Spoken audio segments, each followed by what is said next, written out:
सरकार। तो हिमानी एक्साइटेड है?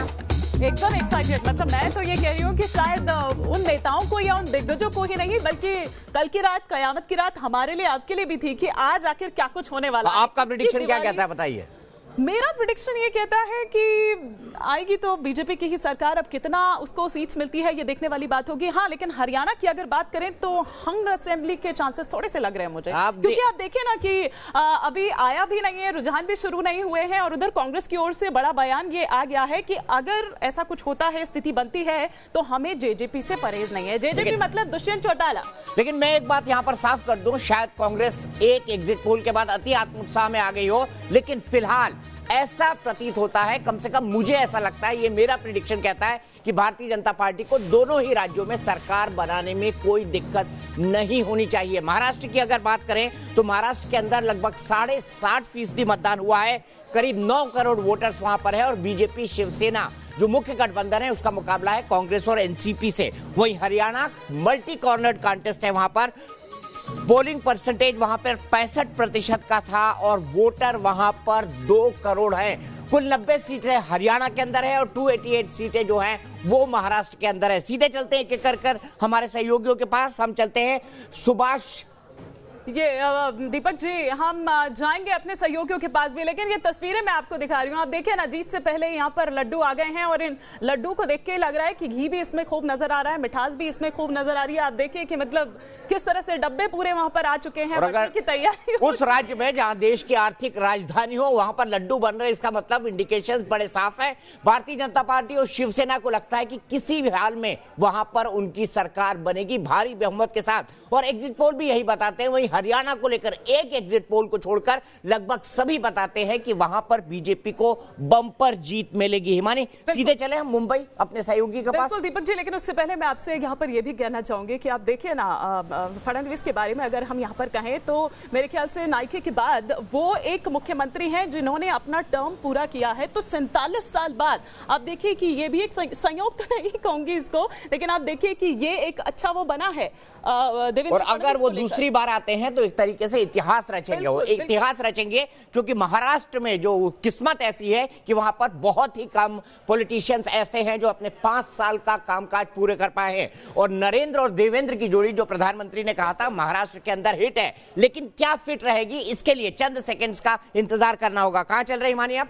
सबसे पहले हम मुंबई का ही रुख कर लेते हैं, वहां पर क्या कुछ जानकारी, क्या कुछ अपडेट मिल पा रही है। सुभाष शिर्के हमारे साथ जुड़ चुके हैं। चलिए रोक देखो, काउंटिंग शुरू हो चुकी है, शुरुआती काउंटिंग शुरू हो चुकी है। शुरुआती काउंटिंग के रुझान अब से कुछ ही सेकंड्स में हमारे सामने होंगे, कुछ ही सेकंड्स और कुछ ही मिनट्स में हमारे सामने होंगे, और हम आपको सबसे पहले रुझान से रूबरू कराएंगे। 90 सीटें हरियाणा के अंदर है, 288 सीट जो है वो महाराष्ट्र के अंदर है, और बहुत ज्यादा वक्त नहीं लगेगा तस्वीरों के साफ होने का अंदर, क्योंकि पार्लियामेंट्री कॉन्स्टिट्यूएंसी नहीं है, सिर्फ विधानसभा की कॉन्स्टिट्यूएंसी है। जल्दी ही रुझान सामने आने लगेंगे। सीधे चलते हैं सुभाष शिर्के के पास। सुभाष, क्या देख पा रहे हैं आप? अब क्या मुख्यमंत्री बनाने को लेकर हलचल शिवसेना और बीजेपी में तेज है, और क्या कोई भी संभावना है कि बीजेपी शिवसेना के मुख्यमंत्री को एक्सेप्ट कर ले?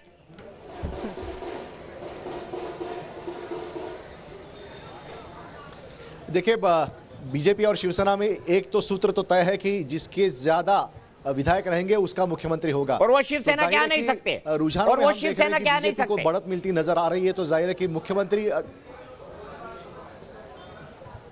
नहीं, शिवसेना उसमें ये सूत्र जो है वो बंधी हुई है, क्योंकि हमने 1995 में भी देखा कि शिवसेना के ज्यादा विधायक थे तो वहां पे शिवसेना का मुख्यमंत्री बना था।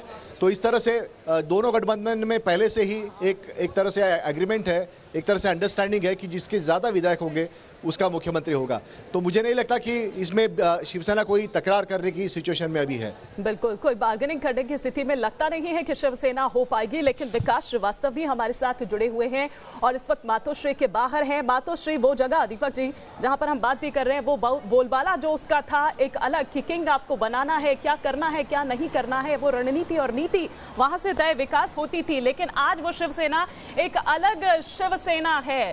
अब वहां जो बाला साहेब ठाकरे के टाइम पे थी और आज आदित्य ठाकरे, मतलब सफर जो है काफी, अब वो बात नहीं रह गई है, काफी दूरी आ गई है आदित्य ठाकरे तक की। अगर हम यहाँ पर बात करें, क्या अभी वहां पर आप देख पा रहे हैं आगे क्या कुछ रहेगा और किस तरह की सुगबुगाहट आप देख रहे हैं, क्योंकि रुझान आने अब शुरू हो चुके हैं? बिल्कुल हिमानी, आपने सही कहा। शिवसेना बीते कई सालों में इसकी राजनीति का स्वरूप भी बदला है। ये चुनाव जो है शिवसेना के लिए इसलिए भी काफ़ी महत्वपूर्ण है क्योंकि पहली बार एक नए चलन की शुरुआत हुई है और ठाकरे घराने से कोई व्यक्ति चुनाव लड़ रहा है। खुद इस परिवार के आदित्य ठाकरे, जो कि पक्ष प्रमुख उद्धव ठाकरे के पुत्र हैं, वो मुंबई के वर्ली विधानसभा सीट से चुनाव लड़ रहे हैं। तो ये पहली बार हो रहा है और इसीलिए इन चुनावों की अहमियत काफ़ी बढ़ जाती है। मैं आपको एक चीज़ बता दूं, राजनीति का स्वरूप भी शिवसेना के लिए काफ़ी बदला है।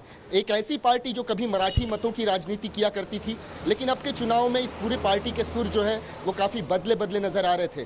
खुद आदित्य ठाकरे जो कि ने जब चुनाव प्रचार शुरू किया वर्ली विधानसभा चुनाव में, तो उनके होर्डिंग्स जो हैं, पोस्टर्स जो हैं, वो कई भाषाओं में हमें देखने को मिले थे। केम छो वर्ली, मतलब उन्होंने गुजराती भाषा में भी लिखा था, उर्दू में भी लिखा था, मराठी में और हिंदी में भी लिखा था। तो इस तरीके से तमाम समुदाय और भाषा के लोगों को वो अपने साथ लेकर चलने की कोशिश करते नजर आए। ये वही पार्टी है जो कभी दक्षिण भारतीयों को मुंबई से भगाने के लिए उठाओ लुंगी बजाओ पुंगी जैसे नारे लगाती थी, लेकिन आज ये सभी भाषा और सभी समुदाय पहला रुझान सामने आ गया। रोकूंगा आपको एक मिनट। पहला रुझान सामने आ चुका है और पहला रुझान ये कहता है कि महाराष्ट्र में बीजेपी शिवसेना गठबंधन का खाता खुल चुका है। इस पहले रुझान में बीजेपी शिवसेना गठबंधन का खाता खुल चुका है, यानी पहले ही रुझान से भारतीय जनता पार्टी और शिवसेना ने महाराष्ट्र के अंदर लीड बना ली है। सीधे चलते हैं पंकज मिश्रा के पास, मुंबई में हमारे साथ मौजूद है। पंकज, वर्ली के अंदर आदित्य ने कैंपेन किया, क्या आज विजयी जुलूस भी वर्ली के अंदर वो निकालने वाले हैं? क्या प्लान है उनका? क्योंकि हारने के चांसेस बहुत कम है। जब बीजेपी और शिवसेना आमने सामने होकर चुनाव लड़े थे तब भी वर्ली की सीट को शिवसेना ने बहुत बड़े अंतर से जीता था। अब तो दोनों साथ है, मेरे ख्याल से हार की कोई संभावना नहीं।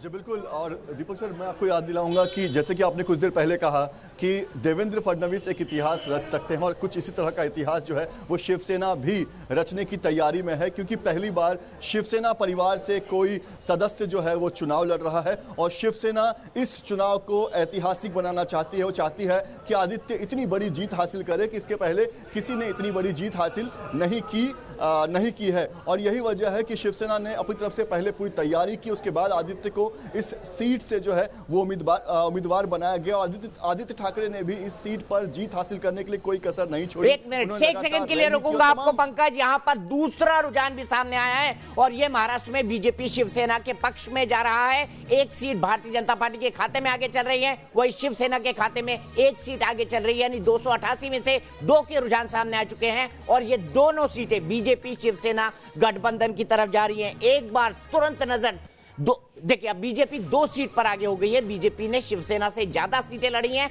भारतीय जनता पार्टी अब 2 सीटों पर आगे हो गई है।